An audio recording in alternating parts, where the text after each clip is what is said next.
Olá, pessoal. No nosso quadro Resenha Consciência, hoje nós temos uma grande oportunidade de conversar com o professor Daniel Fernandes, do Departamento de Farmacologia da Universidade Federal de Santa Catarina. O professor Daniel tem uma experiência muito grande com algumas patologias que são caracterizadas por um processo inflamatório sistêmico, que significa que atinge múltiplos órgãos, múltiplos tecidos. Professor Daniel, muito obrigado pela sua disponibilidade em conversar com a gente hoje aqui no nosso quadro Resenha Consciência, para a gente falar de um tema tão importante para a nossa sociedade. Muito obrigado, Felipe. Na verdade, eu que agradeço a oportunidade, fiquei muito feliz com o convite. É um prazer aqui poder compartilhar um pouco, conversar um pouco sobre ciência, né? Sempre um prazer. Fico muito feliz pela oportunidade de poder participar. Muito obrigado. Pela sua experiência, contando o seu processo de mestrado, de doutorado, e o tempo que você já atua como docente, você passou um período, inclusive, como docente na Universidade Estadual de Ponta Grossa, no Paraná.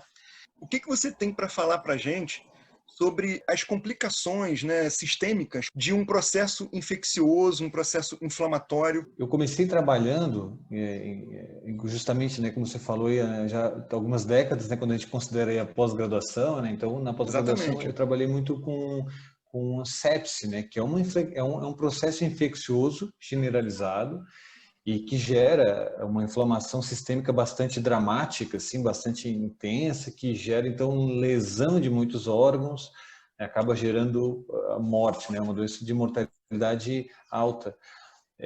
Então eu sempre comecei a minha carreira acadêmica trabalhando com essas alterações hemodinâmicas, cardiovasculares, né, causadas por esse processo infeccioso.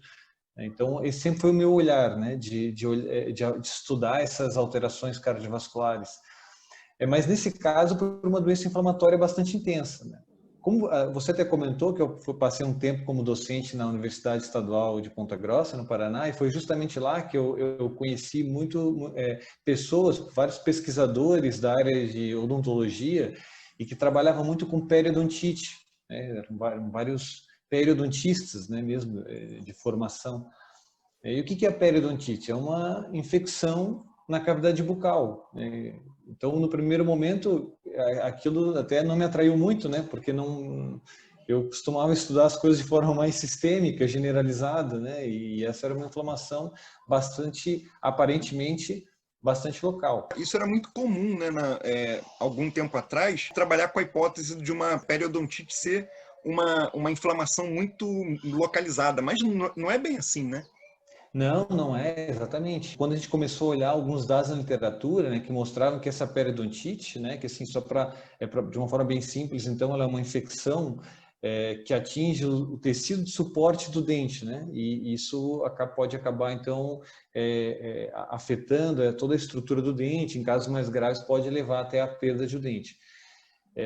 Assim, isso até começa com uma gengivite, né, que é mais conhecida aí pelas pessoas, só que a gengivite ela é uma infecção que fica restrita à gengiva, né, não atinge, digamos, mais profundamente esse tecido de suporte. Então, no primeiro momento, tu olha, bom, isso é na cavidade bucal e por ali deve ficar. É um problema, claro, grave, mas localizado.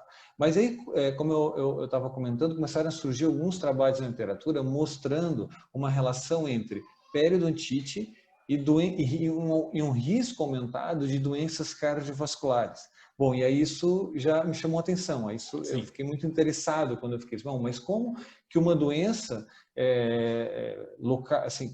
localizada na cavidade bucal pode aumentar o risco de doenças cardiovasculares? O risco de trombose, infarto, etc. Como isso pode estar acontecendo? Então, é esse link que muita gente começou a se interessar e estudar essa relação, e foi aí também que eu me interessei. Então, aí, justamente com esse suporte aí, que assim, periodontite não era exatamente uma área que eu costumava trabalhar, mas com esse suporte desses pesquisadores que tinham esse know-how, né, esse expertise. E aí eu entendendo um pouco da parte cardiovascular e inflamações sistêmicas, a gente começou a trabalhar nesse sentido. E isso foi muito interessante, porque o que a gente viu, né, trabalhando com modelos experimentais, é que essa inflamação na cavidade bucal, ela gerava, então, uma inflamação sistêmica. Então, se a gente olhasse, a gente conseguia encontrar, por exemplo, uma série de mediadores inflamatórios circulantes, né, num animal onde a gente induzia, por exemplo, uma periodontite. E a gente começou a ver, então, que esses mediadores inflamatórios, eles acabavam gerando várias alterações vasculares, cardiovasculares, né? A gente, no primeiro momento, olhou mais para as alterações nos vasos sanguíneos, né? E a gente começou a ver, então, que esses vasos sanguíneos estavam bastante alterados, né? Uma alteração que a gente estudou bastante foi justamente a função, ou melhor, né? A gente avaliou a disfunção endotelial que aparecia nesses animais. E que parece, né, que acontece também nos pacientes, alguns estudos têm mostrado isso, né? Então, o que seria essa disfunção endotelial, né? As células endoteliais, elas são células que revestem, né, a parede dos vasos, de todos os nossos vasos sanguíneos.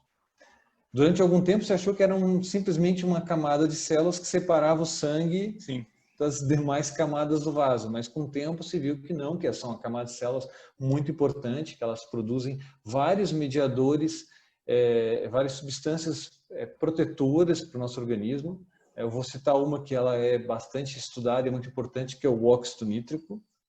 Tá? O óxido nítrico ele é produzido pelas células endoteliais e ele tem uma série de efeitos benéficos, né? Ele inibe a agregação de plaquetas, então ele pode, com isso, reduzir a formação de trombos, ele faz vasodilatação, então ele reduz a pressão arterial, então ele tem efeitos anti-inflamatórios, então ele tem uma série de efeitos protetores.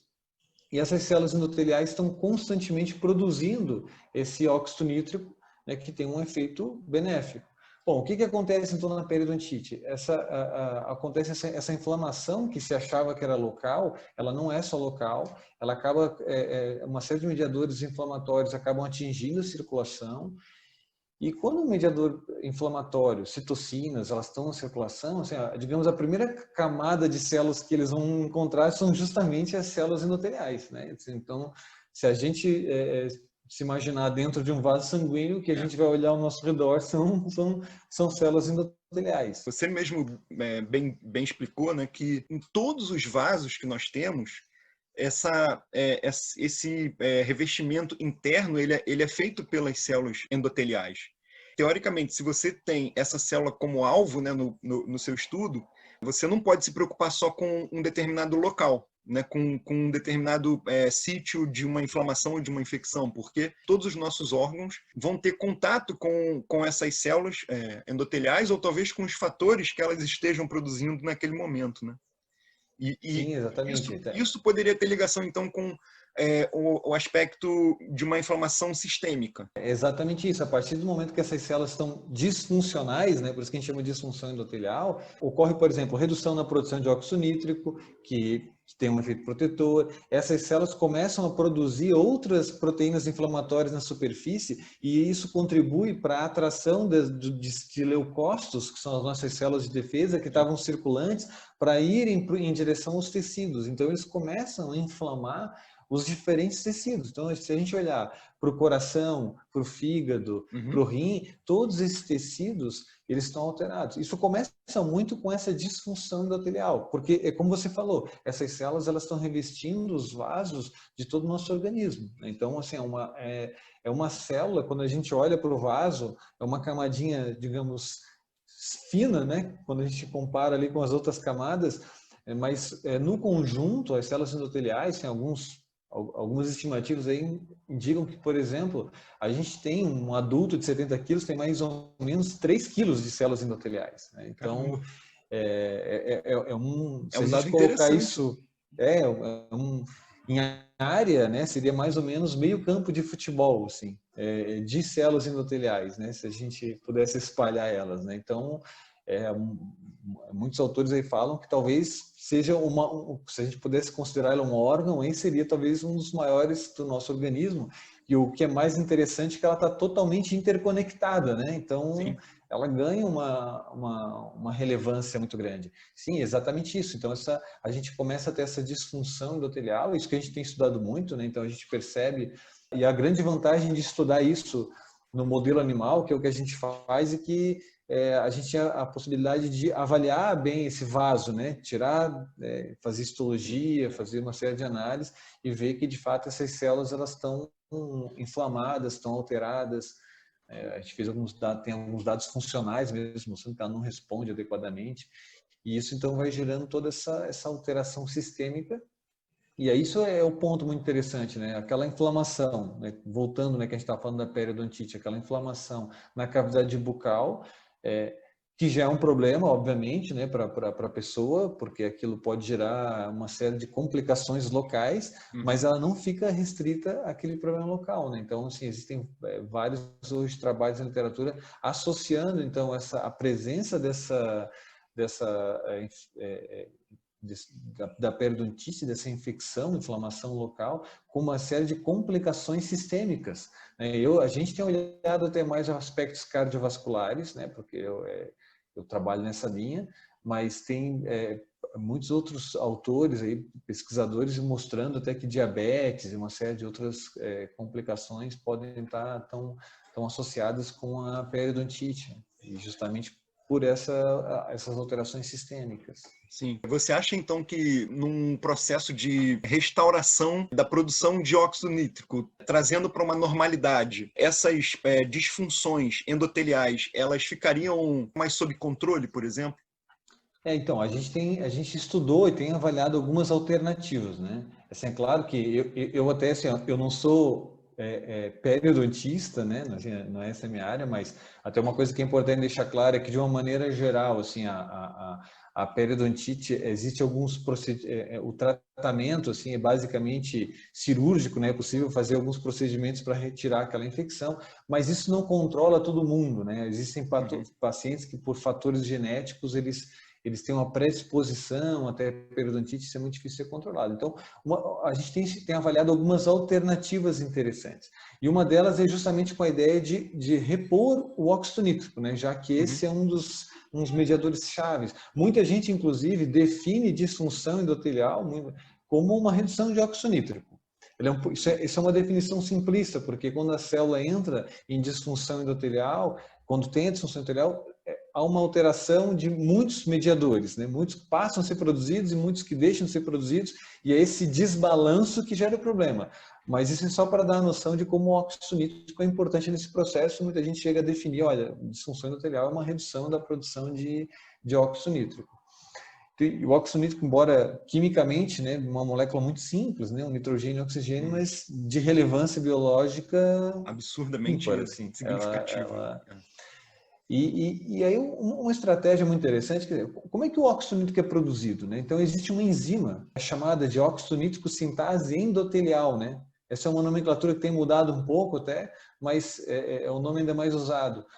Justamente porque está muito presente nessas células endoteliais. Então é uma enzima que produz o óxido nítrico. E então esse óxido nítrico que vai ter esse efeito protetor.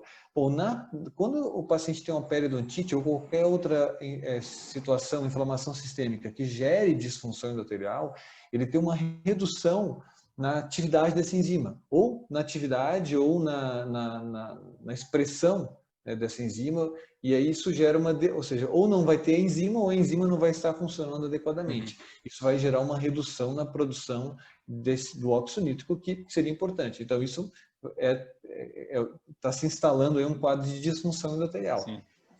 É difícil, existem até estratégias, mas é um pouco mais difícil, às vezes, fazer essa enzima voltar a funcionar. Tem gente até estudando isso, né? Existem algumas maneiras, né? Mas aumentar a expressão dela ou melhorar a atividade da enzima. Mas um ponto que nos chamou a atenção foi porque na última década, principalmente, surgiram alguns trabalhos mostrando uma alternativa à produção de óxido nítrico, né? Então, e aí é importante eu comentar o seguinte, que o óxido nítrico, uma vez produzido, o NO, né, essa molécula que é um nitrogênio e um oxigênio, uma vez produzido no nosso organismo, ele tem uma ação muito rápida, um efeito biológico muito rápido, e ele é imediatamente oxidado, né? Então degradado. Ele forma metabólitos, né, que são chamados de nitrato e nitrito, que eram assim, considerados inertes, né? Então, o óxido nítrico é produzido e vira nitrato e nitrito, e aí esses nitrato e nitrito não têm mais efeito e acaba sendo ele depois excretado, eliminado do nosso organismo. Então, e sempre se achou que o nitrato, né? O nitrato ele é um NO3-, né? Assim, quimicamente, o nitrito é NO2-. Sempre se achou que eles eram inertes. Agora, nas últimas décadas se mostrou que, na verdade, esses metabólitos, que se achavam que eram inativos, eles podem voltar, eles podem ser novamente convertidos ao óxido nítrico. Então, a gente pode fazer o caminho de volta e restaurar o óxido nítrico. Bom, isso inaugurou Isso é interessantíssimo. um novo campo de trabalho, tá? Um novo campo de trabalho. Um campo de trabalho muito interessante, que hoje eles chamam de via não canônica, né, da produção de óxido nítrico, porque a canônica clássica é essa via enzimática, a óxido nítrico sintase produzindo essa enzima produzindo óxido nítrico. E agora eles viram, não, os metabólitos do óxido nítrico podem também formar óxido nítrico. E o que é interessante? Porque esses metabólitos, o nitrato e o nitrito, né, se a gente encontra, se a gente quantificar isso na nossa circulação, a gente vai achar nitrato e nitrito, porque ele está sendo, tem óxido nítrico sendo formado e sendo metabolizado o tempo todo. Porém, boa parte não vem só da nossa produção endógena de óxido nítrico, né?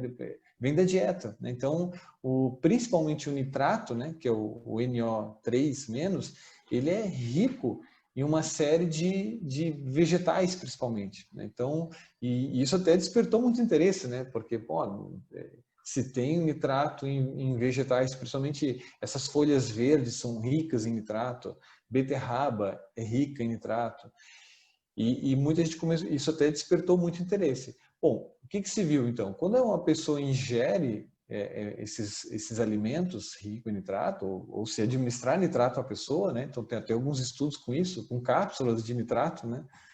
Existem bactérias na nossa cavidade bucal que elas têm a capacidade de converter esse nitrato em nitrito, né? O NO3- em NO2-. Né? Isso é interessante, porque nós, mamíferos, não conseguimos fazer isso. Né? Uhum. Isso é só as bactérias têm a enzima que faz. Então, elas transformam o NO3- em NO2-.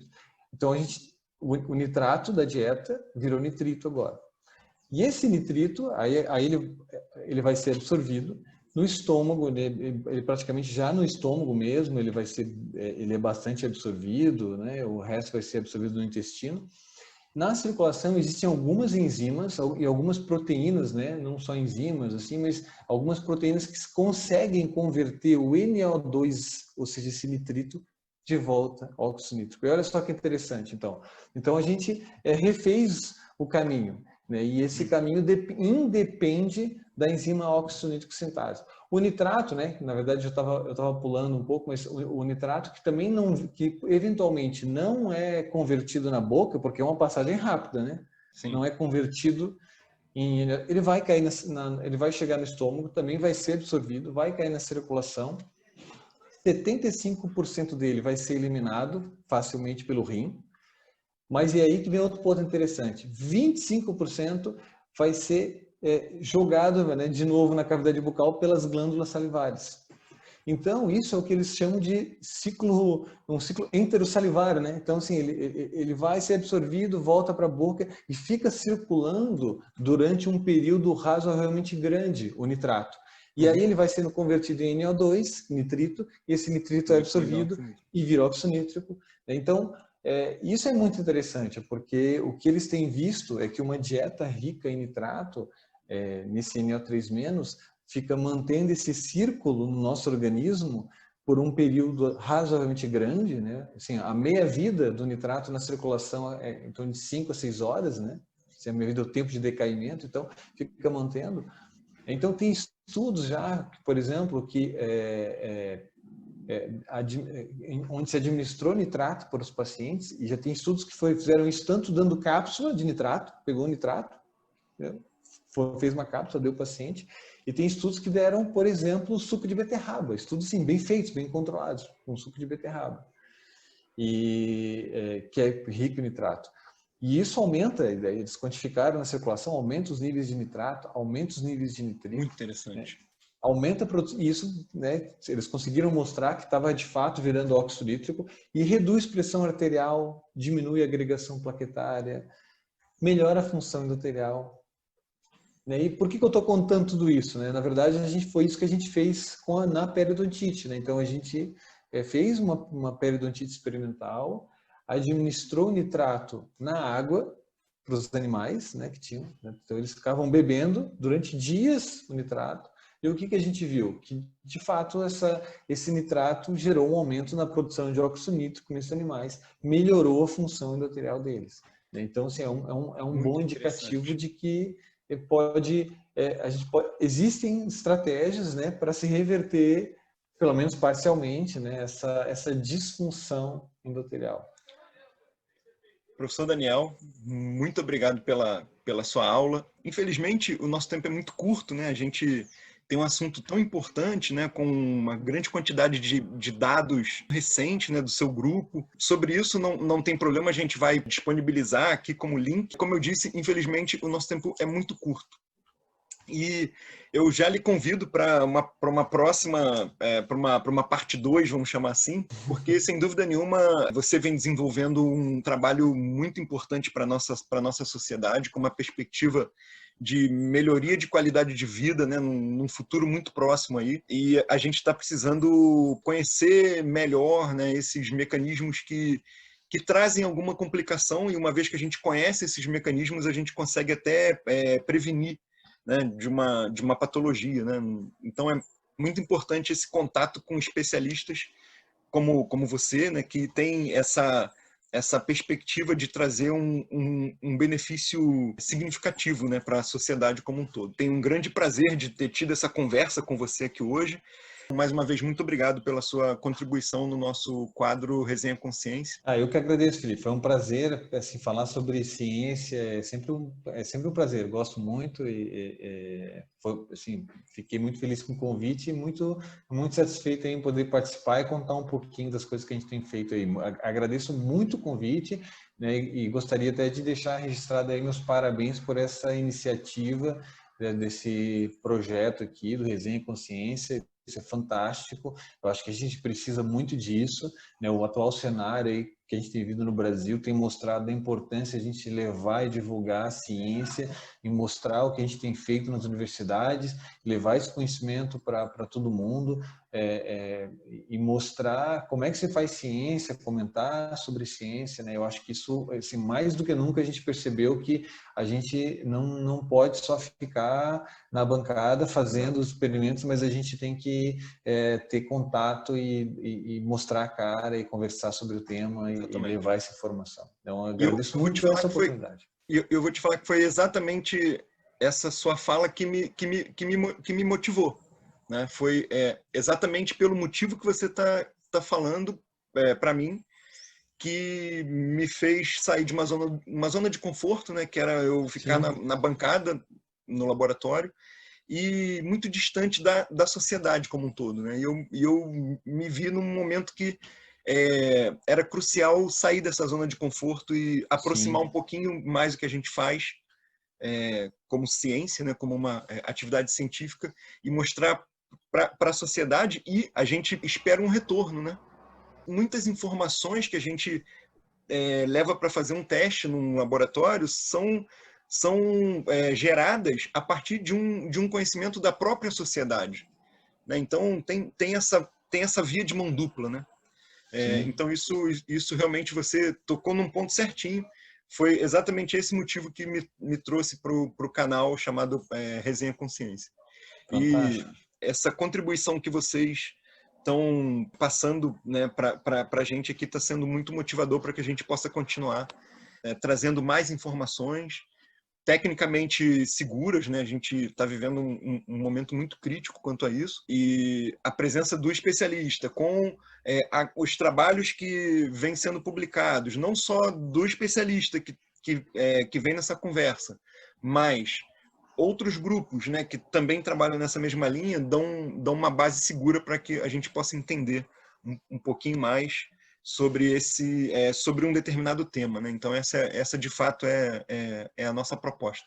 Então, mais uma vez, muito obrigado pelas suas palavras, E espero, como eu já lhe falei, espero revê-lo aqui no futuro muito próximo. Ah, legal. Um abraço, professor Daniel. Tudo de bom para você. Obrigado, um abraço.